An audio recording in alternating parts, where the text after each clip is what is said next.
Inilah rekaman aksi pasukan Rusia saat mengerahkan serangan RPG dan ATGM atau rudal anti-tank dalam menangkis sejumlah serangan tentara Ukraina di Fremevsky. Dari jarak jauh, ATGM dan RPG meluncur menembaki tank milik angkatan bersenjata Ukraina. Selanjutnya, posisi menembak tentara Ukraina juga digempur habis-habisan.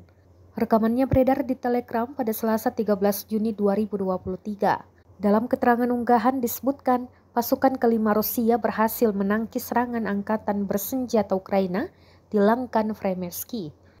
Diketahui tentara Ukraina mencoba menyerang balik Rusia di daerah tersebut seperti yang dilakukan di Artemos maupun Saporosi. Namun lagi-lagi Rusia mengklaim serangan balasan Ukraina berhasil ditangkis. Rekamannya pun menuai berbagai komentar dari warganet.